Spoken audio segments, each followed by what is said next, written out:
Tonight, Tina Erwin joins me to talk about helping the dead and stories about how she has interacted and assisted with those who have passed on. Also, we are going to talk about such things as karma, frequency, and reincarnation and how they relate to our present lives on this episode of Passion for the Paranormal. Have you ever had a strange and unexplainable experience that made you question if it was real or not because you were taught to believe that such things are not real? My name is Curry Stegan, and I've been a paranormal investigator for close to 10 years now. You may know me as the host of the Passion for the Paranormal podcast show. Before getting involved in the paranormal, I questioned whether ghosts and hauntings were real or just the result of a person's overactive imagination. That is, until I decided to explore the paranormal for myself to find out if there's any truth to the ghostly stories I read about, watched on TV, or were told about by family and friends. After getting involved in the paranormal, I quickly discovered that there's something real to all of it, that there are things that go bump in the night, and that these things are really not something to fear. Instead, my journey has given me a renewed hope that we will all conquer death and live on after our earthly existence. Let me take you on a journey of self-discovery, from skeptic to believer, from a doubter to a believer that ghosts and spirits are not just stuff of people's imagination, but something that can be experienced by anyone willing to open their mind to it. In my new book, Walking in the Shadows of Strangers, I document my experiences as a paranormal investigator at the many different locations I've investigated. If you'd like to get a pre-order copy of my book, you can visit my website at passion4theparanormal.com or on the Facebook page at facebook.com/passion4theparanormal. Well, greetings, fellow truth seekers, and welcome once again to Passion for the Paranormal, bringing a passion for the paranormal to you. I'm your host, Curry Stegan, and as usual, it's really good to be back here with you once again. Really excited after well over 3 years of in the making to be able to offer you an opportunity to reserve a pre-order copy of my new book, Walking in the Shadows of Strangers. You can find it, you can go onto the website to pre-order it. You can go to the Facebook page, or you can simply go to Amazon and find it on there and reserve your ebook copy. And I'm really excited also to be welcoming my next guest, and her name is Tina Erwin, and Tina has written 8 different books on metaphysical related topics. She has a website, ghosthelpers.com, and has some useful information about to help ghosts to cross over. So she's got prayers in there. She's got a lot of great information. She's also got a YouTube channel with a pretty good following. So really excited to have Tina on the show. And just real quick, whatever podcast app you're using out there, and we're pretty much on all of them, make sure you hit the subscribe button and copy a link and share it with a friend as well and let them know about the show. All right, real eager to get into talking with Tina and get into this discussion. And thank you so much for tuning into the show. Okay, so joining me tonight is Tina Erwin. And Tina is a retired naval officer with an unusual skill. She is able to assist the dead with the process of crossing over into what she calls the heavenly world. Tina is the author of 8 books related to metaphysics and is the author of Ghost Stories from the Ghost Point of View, volumes 1 through 3. She has studied metaphysics most of her life, gaining insight into the mystical world of magic and spirituality. Tina says she is like magnets to ghosts who often come to her for help. Tina, thank you so much for joining me on the show tonight. Thank you so much for having me. I'm really excited. Yeah, it's great to talk with you, and it's always interesting to talk with people who have your kind of skill set, if you will, and your gifts. And I always enjoy these discussions and these interviews. But maybe you can take us back, because it sounds like this is almost a lifelong thing for you. Is that right? Yes, it really took off when I met my husband. For some reason, everything exploded, but I've had the ability since I was a small child. Now, Tina, is this something that was kind of other family members possessed, parents, brothers, siblings, any other family members that also possess these kind of gifts that you have? No, it was just Unfortunately, it was just me.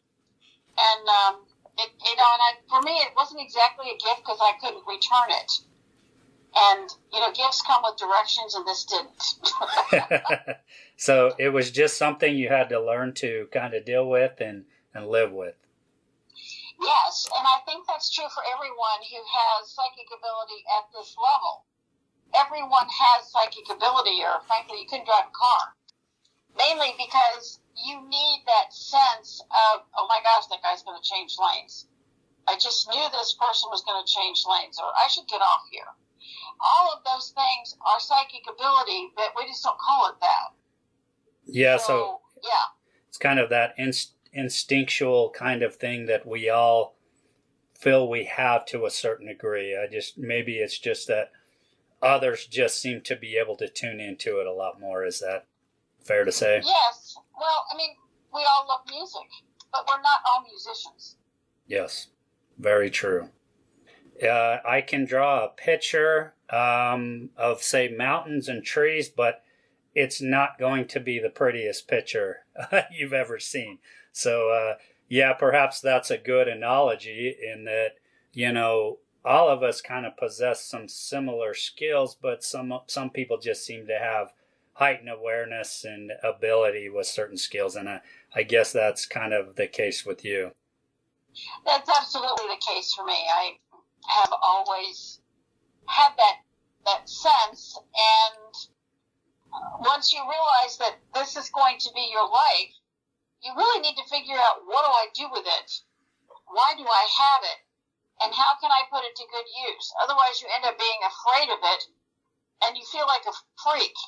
And you're not a freak. You're just a person with an ability that can do something differently than someone else. You bring it into the realm of the ordinary with a decent explanation, and you can start to bring your life into balance. Yeah, Tina, I also find that a lot of people that I talk with similar gifts that you have, there are times in their life where they seem to repress it and kind of turn it off. Perhaps family or friends have been critical of them for the gift they possess and for talking about it. Talk about how that journey went for you. Did you experience some of that, and how did you deal with it, if you did? Maybe there's just a certain level of bravado for me, but I really didn't care what people thought. And I'm more than willing to talk about it, even if it makes people uncomfortable. And as a naval officer, I wouldn't put up with somebody making fun of it. I didn't advertise it, but I had 150 men work for me, and every single one of them was psychic. And they thought that I had an unusual level of it, because when they walked in the room or they shook my hand, I could tell if somebody wet the bed when they were a kid, or they were abused, or they were going to be a problem. And they knew it, and I knew it, but nobody dared say a word. That's just... And my husband, I've been married almost 50 years. It'll be 50 years this year.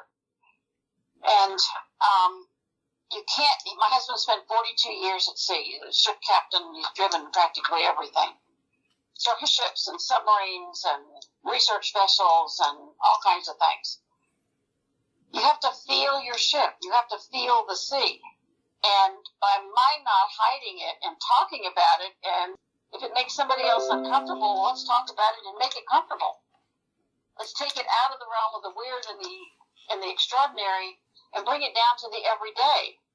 And since I was really open about it, I had an awful lot of men take me aside and tell me some of their astounding gut feelings that either they didn't listen to, and it created a disaster like colliding with a Russian submarine, or it saved everybody's life, or it saved their life. And these men were willing to talk about it because I'm not going to make fun of them. I gave them a physics logic that helped them bring it into focus and help them understand what's happened to them.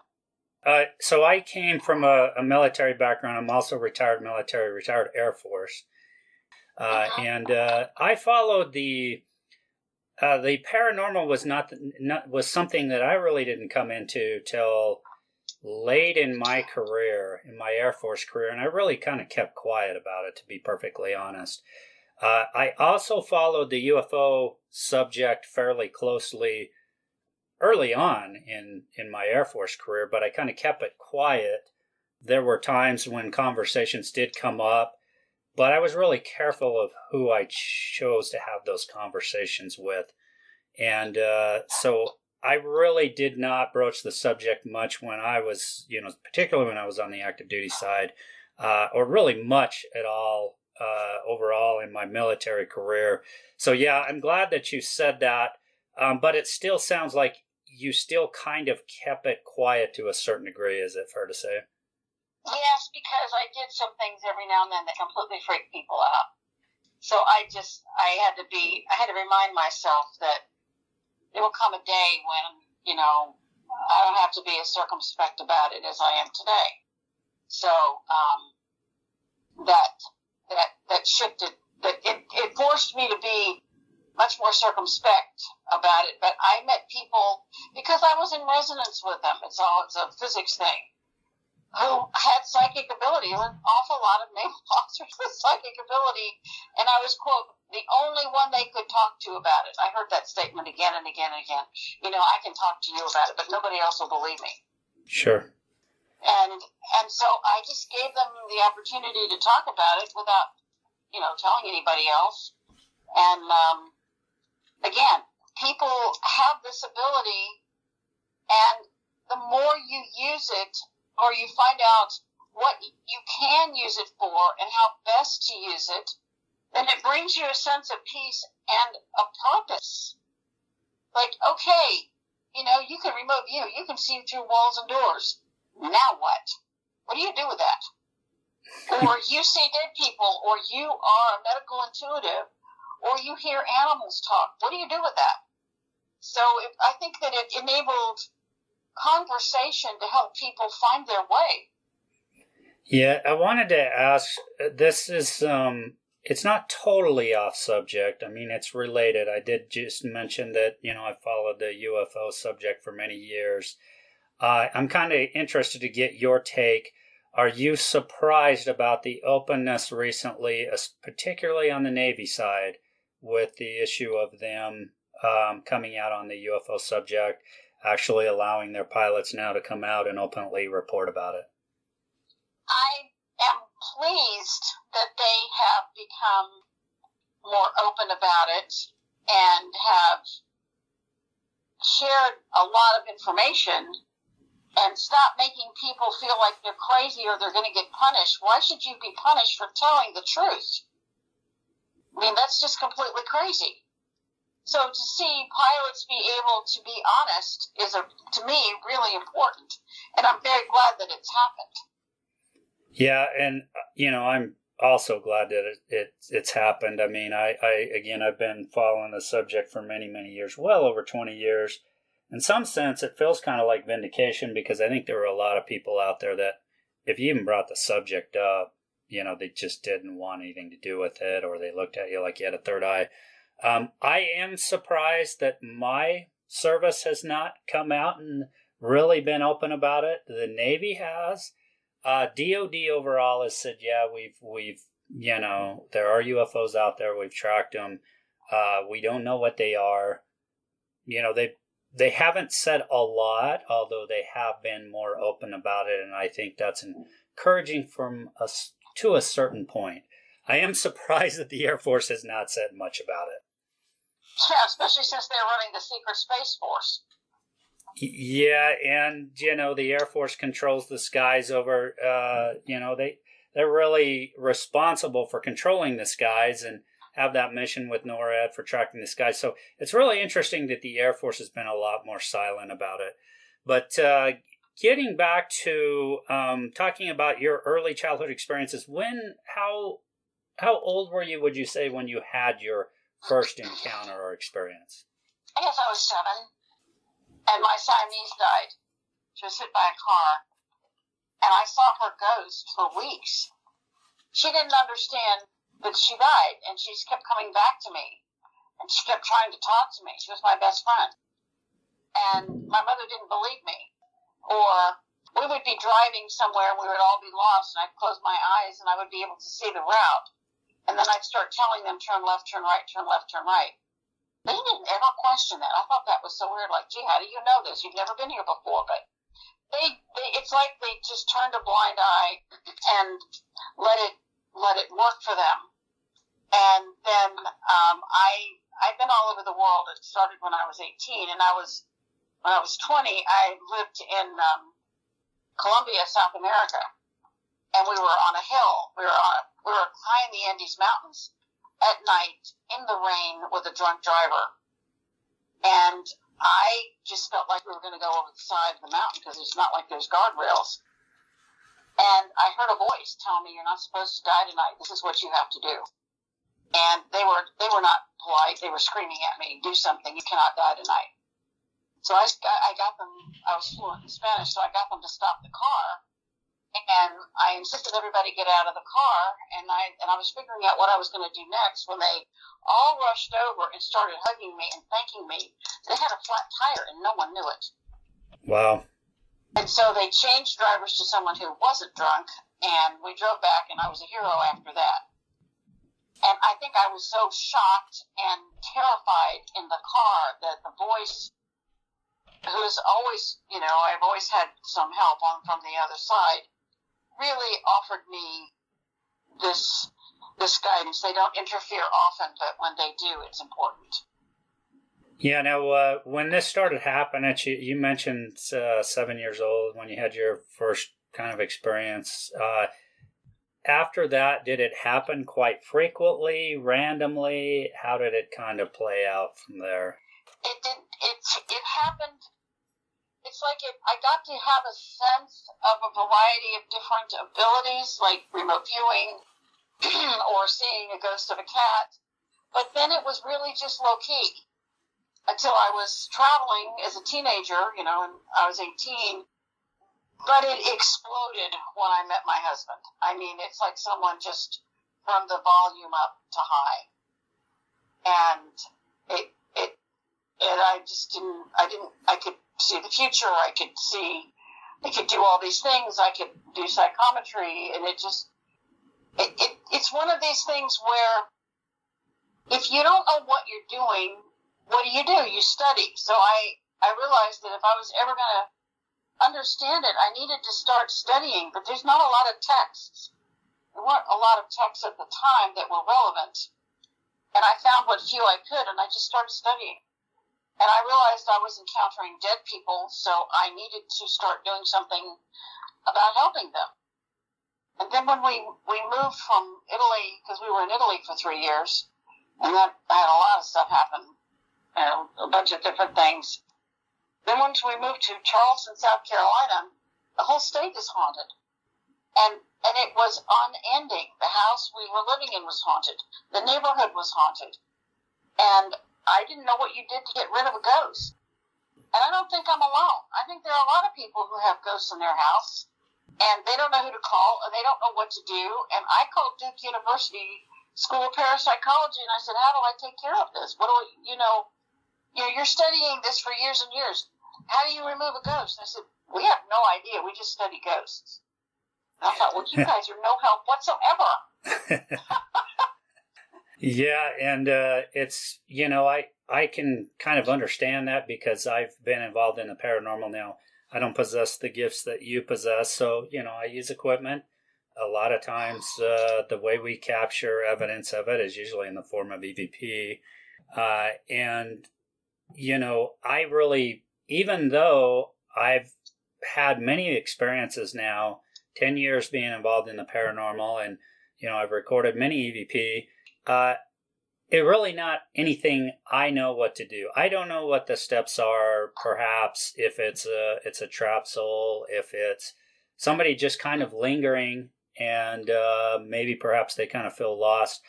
I really don't know what those next steps are. For me, it was more about a journey and a discovery because I started a bit as a skeptic. It was more about a journey of discovering where there was something really to it or not. And I think I quickly found out that there is. However, I'm not one of those people that's going to tell someone, well, here's what you need to do and how to deal with it. So that's typically not my area either. But talk about that. How did that kind of unfold to you, and how did you kind of learn how to deal with it, and how to... I think you use the term ghost helpers. That's the name of your website, ghosthelpers.com. But how did you take on that and start learning how to deal with that? Again, back to this house in Charleston. We had a very it was a somewhat difficult ghost. Some days he saved our lives, and the next day he stole from us. And then I bucked up my courage and talked to my neighbor and said, I think my house is haunted. And she said, well, girlfriend, my house is completely haunted. And then she went to the garden club meeting, and the entire neighborhood was haunted. And so what we had happen was pounding on the walls and running down the hall. And keep in mind, the house was 18 months old. Oh, wow. It was a new house. But I then learned trauma doesn't waste energy, so I learned about predecessor energy. And that's the energy of the people who lived there before. And this was the site of the Archdale Plantation in the 1600s. That's how long these souls had been there. And an awful lot of people have no idea that they're dead. Some people do know, and some people are not able to figure it out. So it was just a function of, well, if I could cross this ghost over or remove him, and I tried the salt trick, and sage is so worthless. Everybody says, oh, burn a little sage. Yeah, well, it's worthless. It will not do anything. And I learned all the things that didn't work. And let me tell you, there's value in that. Okay, that doesn't work. Let's figure out what does work. And I never did figure out how to remove Jake. We named him this ghostly guy. And I never did help my neighborhood. What I did discover was that we moved from to Virginia Beach, and I was flying all over the world for the Navy because I was a terrorist expert for the Navy. And I was designing equipment that protected submarines from terrorist attack. And I had one of the most chilling experiences while I had that job that just took my breath away. And it's still unnerving to this day. And it's in book 3 of Ghost Stories from the Ghost Point of View. And I'm flying to India National Labs. I worked with all these agencies to design all this equipment, and I had submarine captains beta testing equipment for me. I was very involved. And I'm driving home, and I'm at a stoplight in Virginia Beach because we were living in Virginia at the time. And all of a sudden, it's like there's no way to describe it. And I know there are people out there that have had this experience. You don't realize it, but you're smacked with a piece of information, and you don't know what to do with it. But what I was smacked with was something that was so staggering, I couldn't breathe.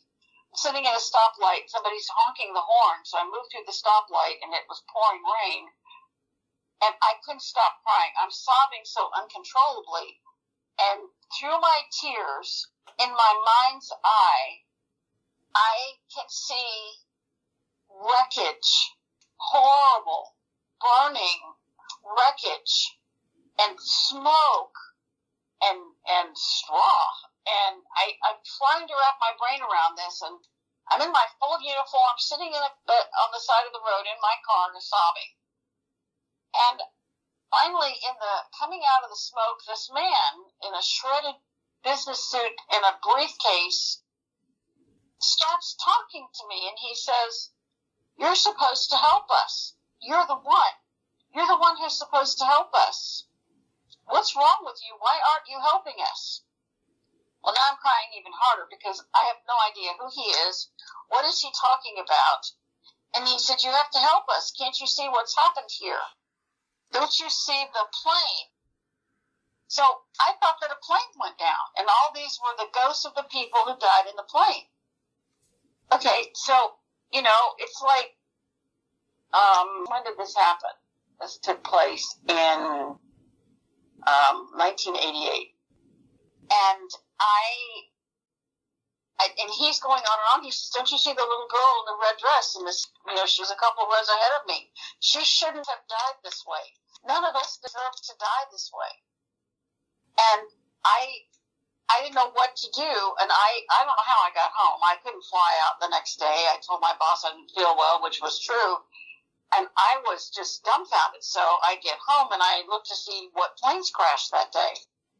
But no planes crashed that day, or the next day, or the next day, or the next day, or the next month, or the month after that. And during that time, I finished my job, and I moved to San Diego. And this memory is haunting me of these people, begging me to help them. But I don't know what to do. I don't know how to cross them over. In 1988, I didn't know how to do that. And so finally, it's December of 1988. And I get home and I find out that Pan Am 103 blew up over Lockerbie, Scotland. That was the thatch that I saw, and all of those people died. And so I was in a bizarre position because you can't cross over people who haven't died yet. Right. And in 1988, I didn't know how to cross them over. I still didn't know how to cross them over. And so the best I could do was say the 23rd Psalm for them. Because they hadn't died in January, but by December they were dead. So it's one of the most bizarre experiences. And today, I know exactly what to do because I've crossed over a pretty staggering number of dead. And I can help people to do that. I can teach people to do that pretty quickly. But at that time, I didn't know. And I didn't know that the dead could come to you before they die and ask for help. I didn't know that. I didn't think my psychic ability was such that, out of the billions of people who, quote, have psychic ability, for some reason somebody picked me. But I figured out why. Because I knew to the core of my being that somebody had placed a bomb on the plane and that it was blown up. It was a terrorist attack on a plane, and they have certainly proven that again and again. And that's what happened with Pan Am 103, because the flight originated in Germany, and then it went to England, and then it flew, 10 or 15 minutes into the flight, it blew up. And I did the best I could to cross them over. When the plane actually exploded, I helped those souls the best I could at the time. And so the nature of premonitions is sometimes you can help with something, but you have to learn what the spiritual laws are that go with the experiences you have and the level of ability that you have. Am I making any sense? Yeah, I think so. The interesting thing about this, Tina, is you're one of the first that I've talked to. I mean, I've talked to other psychics, and I had them on the show, who have talked about premonitions, but not to the level that you're talking about right now, where before an incident happens, you're already getting visions of this. And that's remarkable. Scary, but also remarkable. I wanted to be able to feel their grief. That was the thing it was like someone had crushed my heart. I could feel the grief of every single passenger. It was devastating. Yeah, Tina, I wanted to ask, do you kind of get the sense that there are people who pass on, who cross over right away? And the reason why I ask that is I've had people on who have had near-death experiences, and some of them have had the experience of kind of crossing over into another realm and then coming back. And some of them, it was almost like immediate. And some people have said it was almost like walking from one room to the next. But I'm just kind of wanting to get your sense of that. Do you feel like there are some that do cross over right away? Absolutely. There are some people who can hardly wait for the light to come for them. And the whole point of the near-death experiences is to remind people that they can do that. They can just, when the light comes for them, just like it did for Patrick Swayze in the movie Ghost, which is very accurate, they can certainly simply walk into that light, and all these wonderful, friends and family members and pets, by the way, a lot of pets meet people, are there to meet you. And it's beautiful and it's wonderful. And if you see this, for heaven's sake, move into the light. You don't need a psychic to tell you what to do. You can do it yourself.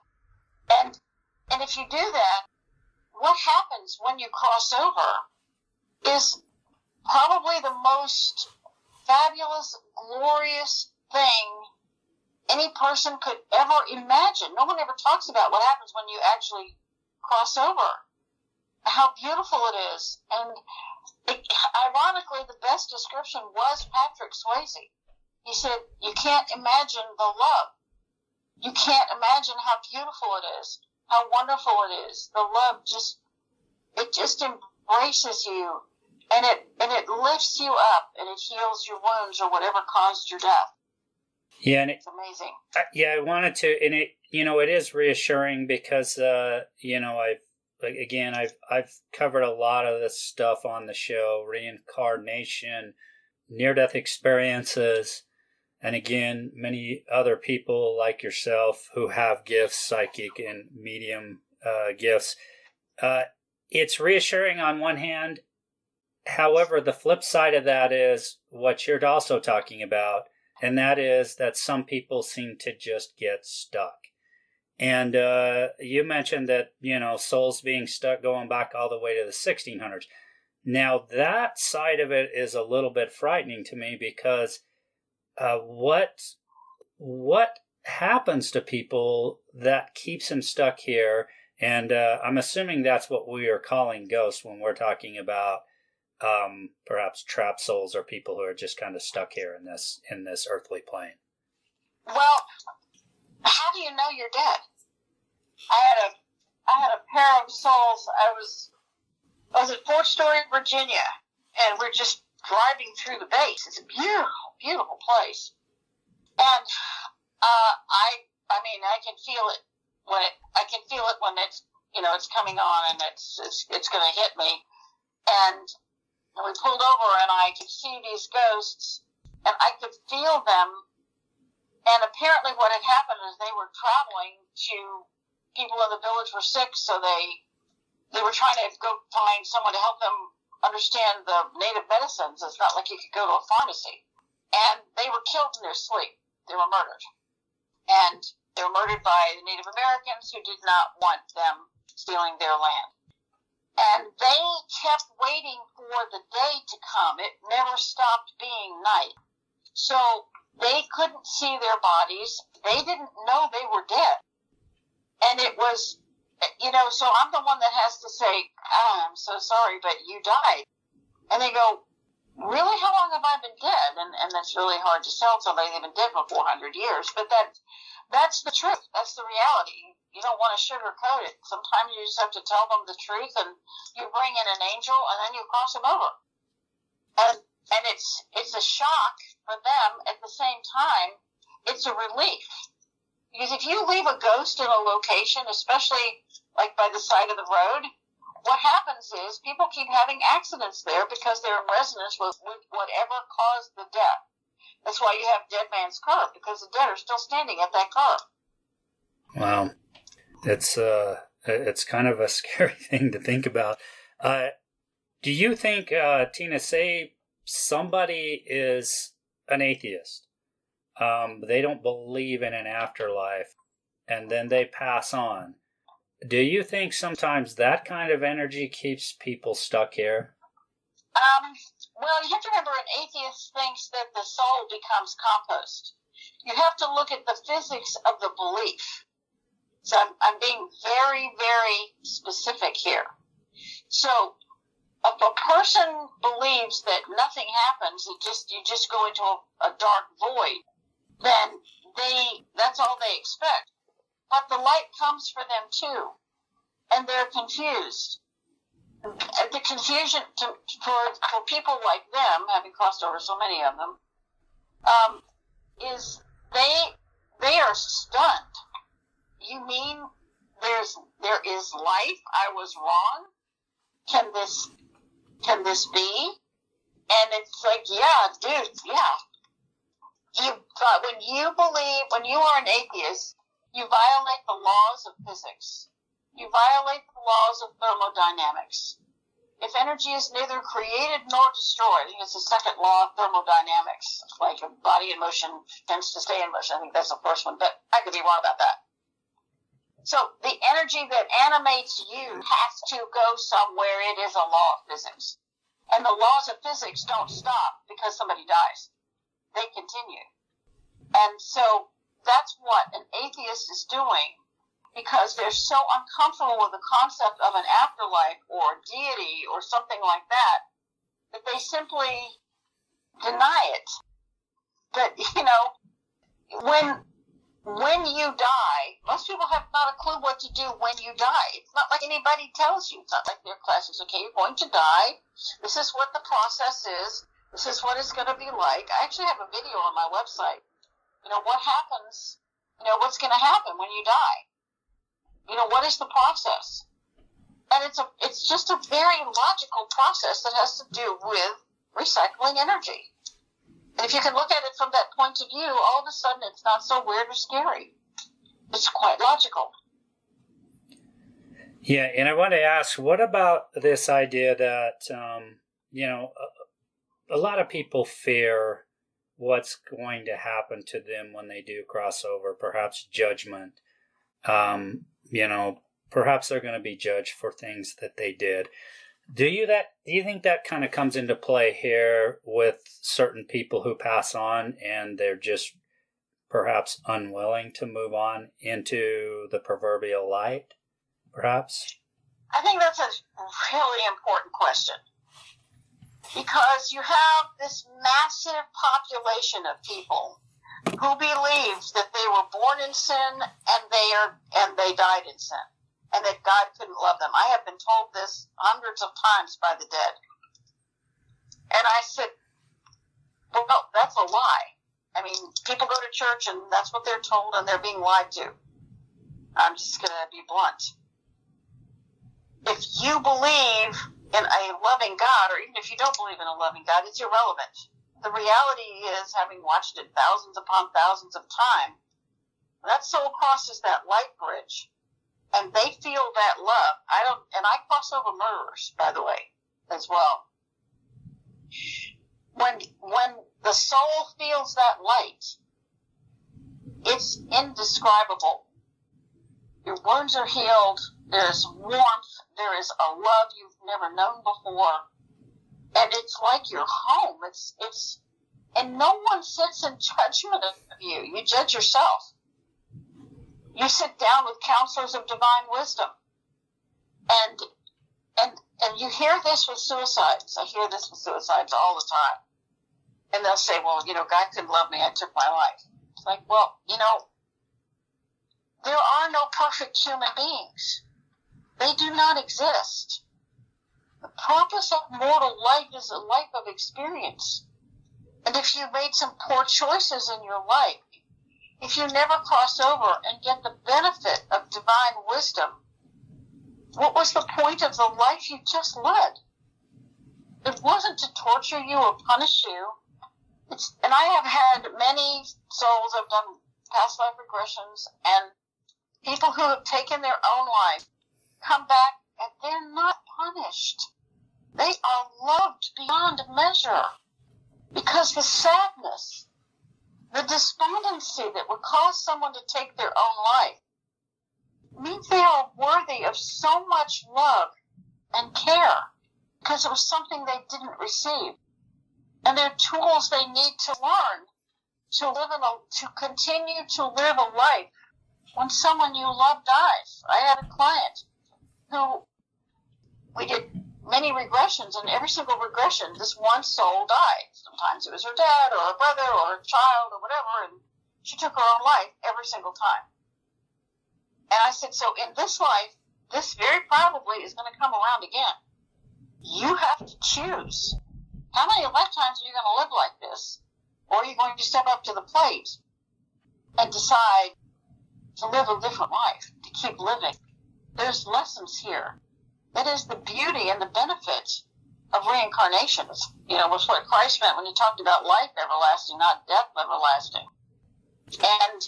And so, sure as the devil, this person came into her life, fell in love, and they're engaged, and he died in a plane crash. And when I actually saw the plane crash on television, and I knew that's who, and her husband was a pilot. He was a Marine pilot, her fiance, and I could feel it was him. And so I called her and I said, "How are you?" And she said, "I know what this is." And we worked a little bit more, and then she was okay. I didn't hear from her. A year later, I get an invitation to her wedding. She used the opportunity of this life to meet someone else and to get married. I went to her wedding, and I said, "I don't know any of your friends." And she said, "Doesn't matter. You are the only person on earth who knows the significance of my continuing to live after the death of this person, who is my heart's desire. I love this man. He isn't the same as the one I lost, but I'm learning that I have to keep living. And that is the bounty and the beauty of God's love." That was the lesson.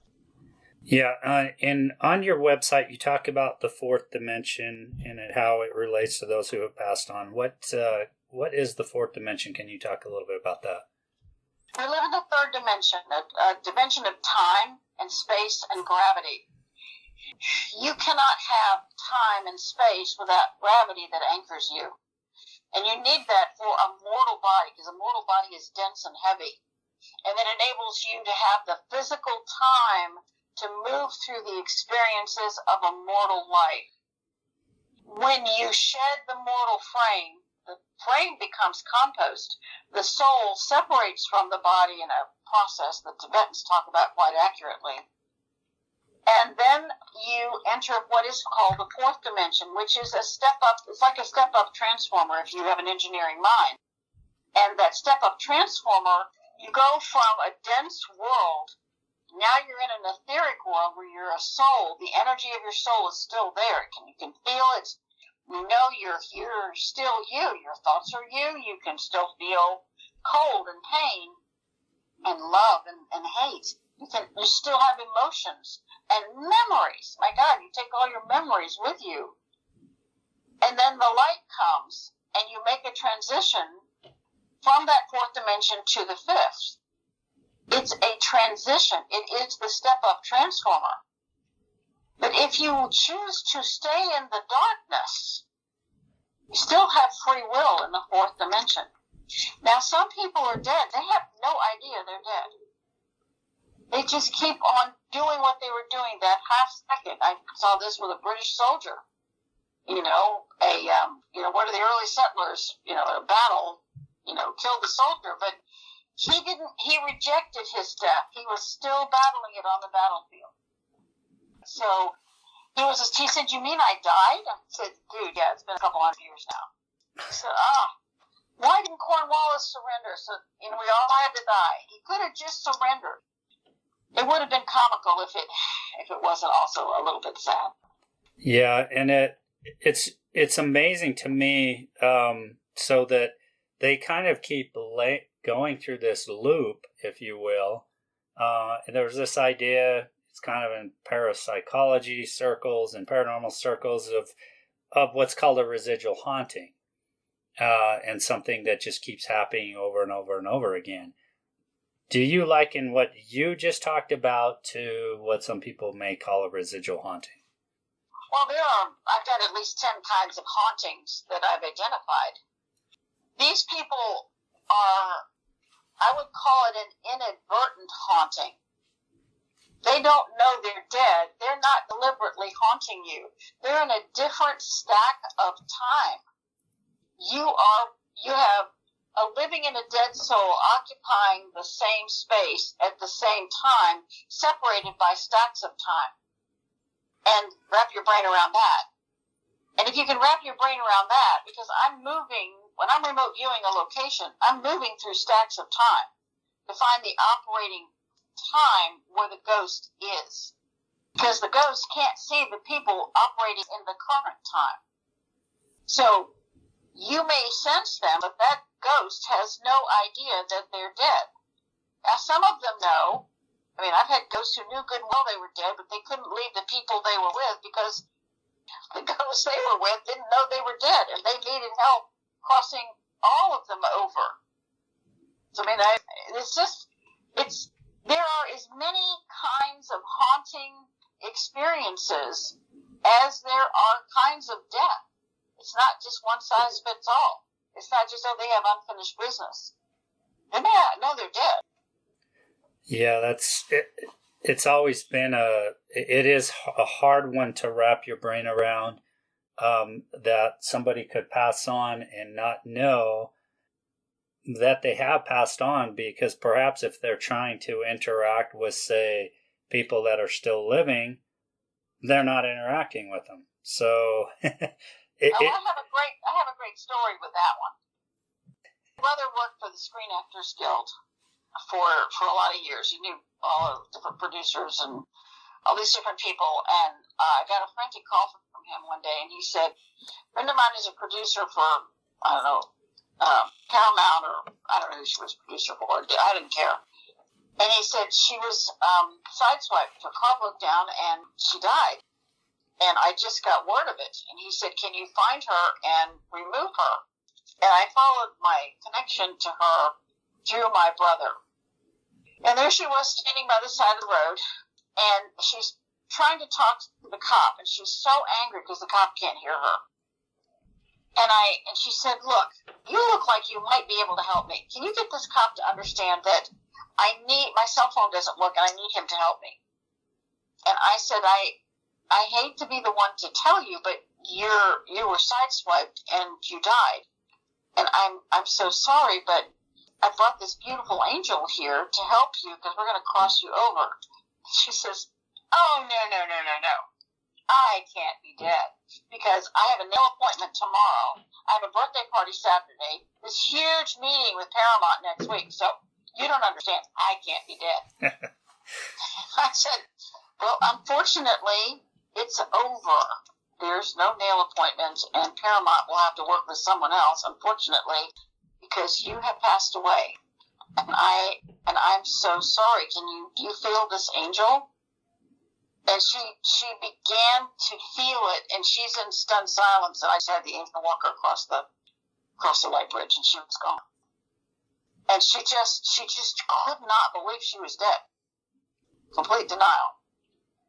Now, Tina, I want to ask: do you see them? Do you hear them, or are they kind of just visions in your head? How do you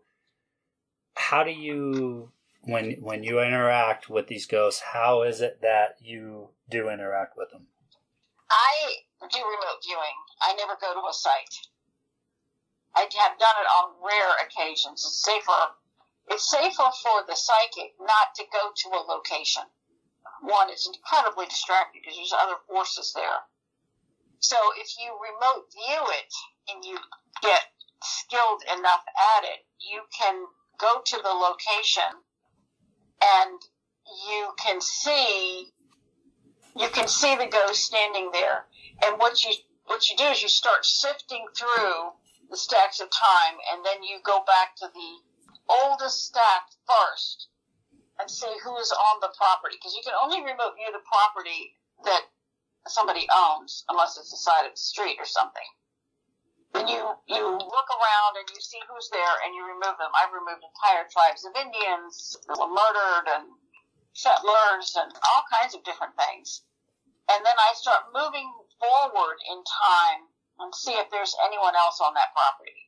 And I just keep moving them on until I've cleared the entire property. It can take a while. I see them in like they were the moment of their death. I can see their wounds and injuries. And I can see some of them, I can see the look on their faces when you tell them that they're dead. Or the stunned silence, or the frozen emotion, or the staggering grief they're experiencing. So I see if you can remote view a location and clear it, you're going to see them in mostly full aspect, not like they're standing in front of you. You can touch them, but you see what they look like. You see them. Now, you also make a statement on the website that when you're in the fourth dimension, you can travel at the speed of thought. And what do you mean by that? When my mother died, she was in a nursing home in North Carolina. As soon as she died, she left her body. And when the soul is no longer encumbered by the body, you travel with the speed of thought. And I talked to a lot of family members who have relatives who died, and they said, "Oh, I knew when she died. I could just feel her. I could feel her standing next to me, and I could feel her say goodbye." I mean, I've heard this 1,000 times. And my mother came to my kitchen in San Diego at the time, and it was like she said goodbye. And then she visited my sister, and so as soon as you think of the person, you're standing there.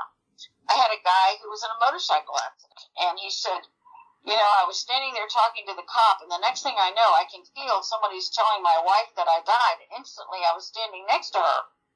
And he said, and I had to watch the cop tell my wife that I died. I did this stupid thing. Oh, I can't believe it. And she was sobbing, and then I saw each of my kids as they learned about my death. It was torture. And he said, if you don't cross, and he was a neighbor. He said, if you don't cross me over, they're going to hold me here, because the living can haunt the dead. The living hold the dead here so many times with their grief. So they travel with the speed of thought because they can just literally, they're not encumbered. There's no time. There's no space. There's no density. You just move. You think of the person and boom, you're right in front of them. Wow. That's pretty incredible to think about. And you also talk about, and this is on your website, you have a book, I believe, that you wrote about, and that is the relationship between karma and frequency or vibration. Can you talk a little bit about karma and frequency? Everything has a frequency. God is the first mathematician, the first physicist, first scientist. So everything has a mathematical frequency. Everything. So that means everything has a vibration. And the higher you raise your vibration, you then shift your karmic path as you raise your frequency. This is a really big deal. You have the old expression, birds of a feather may flock together. Okay, so if you're hanging out with people who do terrible things, you have a pretty low karmic frequency. But if you realize, gee, I really should change my friends. And you start hanging out with people who have a purpose in life and who want to make something of their life. This is why the friends that surround teenagers make a huge difference. They influence each other. And they can either keep that person's frequency low, or you can have a bunch of kids that, they're really dedicated to building a better future, and they have a good relationship with their families. They're not going to hang out with the kids that want to,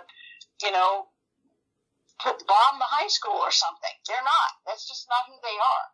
Their frequency is different, which means their karmic path is different.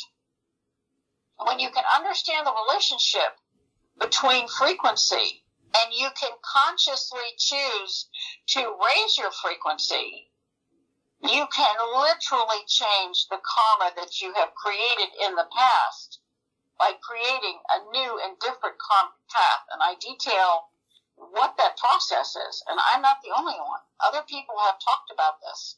It's really important. So perhaps based on the way you've lived your life here, and it sounds like you do embrace the idea of reincarnation, that perhaps determines the type of life we're going to live, the next life we're going to live. That is exactly right. So if you, and I have another book called Soul Evolution, Past Lives and Karmic Ties, which also talks about frequency. So these are kind of companion books. And when you understand that the frequency you leave with is the frequency you're going to come back with, it changes how you view your life. If you could understand that There is no death. You simply change form and you come back, and you are going to be meeting the same people that and deal with the same issues that if you didn't deal with them in this life, you're going to have to come back and deal with them again. You hear people say, oh, if I just had it to do over, I would certainly do X differently. You have it to do over. That's the reality. Yes, you are in the do-over. Start to choose differently. Make different choices. Make wiser choices. Right. So perhaps and I've also heard that we all kind of travel with a soul group, if you will. And it depends. Yes and no. You reincarnate with people that you need to work things out with. So if that's what you're referring to as a soul group, yes. You can move to a different soul group based on how well you manage the life you are currently living. Yeah, interesting. Yeah, this is all fascinating stuff. It always blows my mind. Now, Tina, talk about you mentioned clients. What normally type of work are you involved with clients? Is it normally they want help reaching out and talking to a loved one that's passed away? Talk about that a little bit. If someone says, my loved one died and I really want to talk to them, what I explain is I'm going to help that person cross over. And once they're crossed over, what's done is done. And I'm also going to recommend they use the Crossing Over Prayer book or the Crossing Over Prayer that's on my website, ghosthelpers.com. It's free on the website. But if your loved one is murdered or took their own life or your child died, there are very specific prayers to cross those people over using those prayers. You shouldn't have to hire a psychic to do this. You should be able to do it in the privacy of your own home. And so if someone contacts me and says, I just keep feeling my child is with me, can you help me, or I want to talk to them, I tell them the truth. If your child hasn't crossed over, there's a process I use. Yes, you can talk to them. But that's it. Once done is done. Once they're crossed over, they can visit you in a dream, and they can come to their funeral. But they cannot come back. The psychic is not going to be able to talk to them. I actually had a couple psychics pissed off at me over that. They had a lot of clients that they were, talking to those clients as, loved ones over and over and over. And I just started crossing everybody over. And you have to remember, if you don't cross your loved one over, you don't know whether you're grieving that energy is your grief or the person who died's grief. If they cross over, it helps your grief, helps you work through your grief better, faster. And it helps the person who died finally find peace and help and healing. It also cuts attachment. It's a big deal. Yeah, and Tina, if I understand you correctly, though, once they have crossed over, we're really not going to be able to communicate with them. Is that? Am I understanding that correctly? Or yes, yes. In other words, you can always send prayers to the person who died. I have a client in North Dakota, and she's mentioned in the Crossing Over Prayer book, and her son took his life. And she used the compassion prayer for suicide, and she crossed her son over herself. It was extremely moving, and it took a lot of courage to do that. And then she said, I want to be able to communicate with my son. What can I do? So I wrote prayers, which are, again, in the Crossing Over Prayer book, that enable her to say prayers for him night after night and feel like she is connected to him in the most beautiful and karmically correct way. And she said, I send my son these wonderful prayers every night, and my grief is dramatically less. I feel like I'm productive, and I feel like he is at peace, and I can't tell you what this has meant to me. It makes a difference. Yeah, absolutely. Well, Tina, looks like we're really short on time here. Can you talk a little bit? You already mentioned the website. So whether it's your books or how people can reach out to you, websites, YouTube channels, anything like that you want to share.